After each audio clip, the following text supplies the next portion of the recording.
여러분, 지난 수십 년 동안 우리 경제, 아니 전 세계의 경제를 떠받쳐온 아주 중요한 약속이 하나 있었어요. 근데요, 바로 그 약속이 지금 깨지기 시작했다는 겁니다.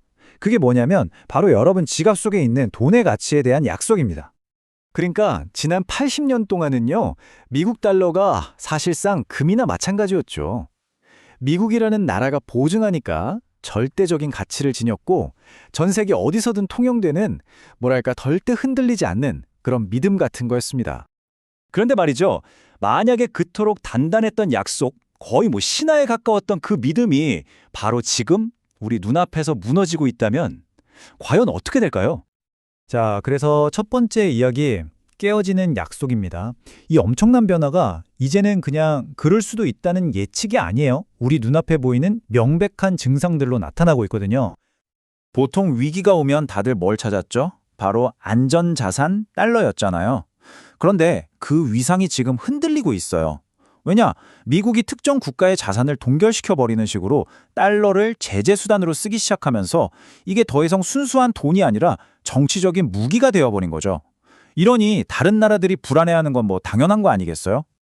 그럼 그 피해는 누가 볼까요? 결국 고스란히 저축하는 사람들, 바로 우리 같은 사람들한테 돌아오는 겁니다. 눈에 보이지 않는 세금, 바로 인플레이션 세금이라는 형태로 말이죠. 정부가 빚을 갚으려고 돈을 막 찍어내면요, 우리가 열심히 모은 돈의 가치는 마치 손에 쥔 얼음처럼 그냥 스르르 녹아내리는 거예요. 자, 두 번째 파트입니다. 거대한 자본 이동. 지금 우리가 보는 이런 현상들 밑에는요, 훨씬 더 깊고 근본적인 변화가 일어나고 있어요. 아예 경제의 판 자체가 바뀌는 그런 거대한 패러다임의 전환 말입니다. 자, 이 그래프를 한번 보시죠. 지난 40년간의 거대한 흐름이 그냥 한눈에 딱 들어오지 않나요? 1980년대부터 금리는 계속해서 떨어져 왔어요. 한마디로 돈 빌리기 쉬운 값싼 돈의 시대였던 거죠. 그런데 팬데믹을 기점으로 그 40년짜리 황금기가 끝나버렸습니다. 이제 금리는 구조적으로 오르는 추세로 완전히 돌아선 거예요. 네, 이게 바로 우리가 지금 마주한 새로운 세상입니다. 옛날처럼 저축이 넘쳐나고 돈이 싸던 시대는 이제 끝났다는 거죠. 이제는 자본은 부족하고 돈은 비싼 시대로 들어선 겁니다.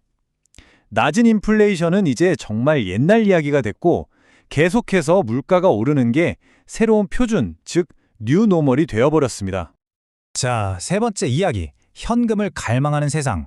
그럼 도대체 왜 이렇게 돈이 귀해지고 비싸졌을까요? 이유는요, 생각보다 아주 간단합니다. 돈이 필요한 곳은 폭발적으로 늘었는데 돈을 공급해줄 곳은 동시에 확 줄어들었기 때문이에요. 먼저 수요 쪽부터 한번 볼까요? 지금 미국 정부 부채가 얼마인지 아세요? 무려 34조 달러. 우리 돈으로 계산하면 약 5경 원 정도 됩니다. 와, 이건 상상하기도 힘든 숫자죠. 이 천문학적인 숫자가 바로 정부가 얼마나 돈을 절실하게 필요로 하는지 보여주는 명백한 증거인 셈입니다. 그런데 정말 심각한 문제는 따로 있어요. 여기 차트를 보시면 앞으로 정부가 돈이 모자랄 때 그 적자의 무려 65%가 무슨 새로운 정책을 해서가 아니에요. 그냥 옛날에 빌렸던 돈의 이자를 갚으려고 또 돈을 빌려야 한다는 겁니다. 바로 이겁니다. 빚을 갚으려고 또 빚을 내야 하는 부채의 악순환. 여기에 그냥 완벽하게 갇혀버린 거예요.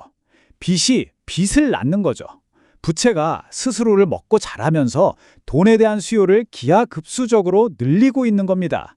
이건 무슨 복잡한 경제 이론이 아니고요. 그냥 누구도 피할 수 없는 냉정한 산수예요. 이렇게 이자 갚을 돈도 눈덩이처럼 불어나는데 정부는 돈 쓸 곳이 또 엄청나게 많아졌어요.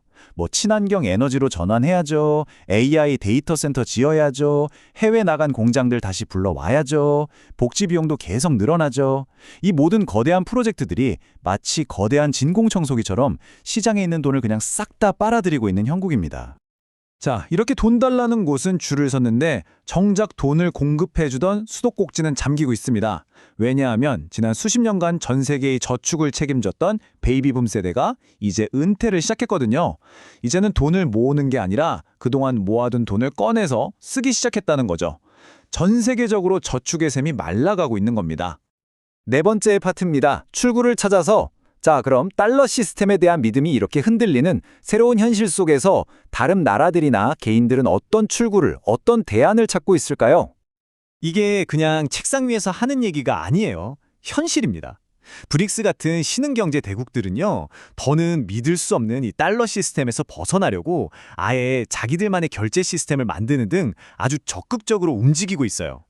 이런 불안한 상황에서는요, 사람들이 본능적으로 희소성이 있는 자산을 찾게 됩니다. 자, 이 차트를 보시면 그 이유가 아주 명확해져요. 정부가 마음만 먹으면 무한정 찍어낼 수 있는 달러랑 공급량이 딱 정해져 있는 금, 그리고 2천만 개로 발행량이 완벽하게 고정된 비트코인. 이 셋의 가치는 근본적으로 다를 수밖에 없겠죠.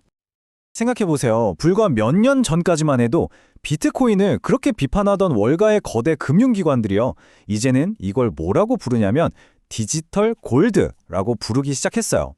특정 정부의 통제에서 자유롭고 디지털 시대에 딱 맞는 희소성을 가진 새로운 가치 저장 수단으로서의 가능성을 이제서야 인정하기 시작한 거죠.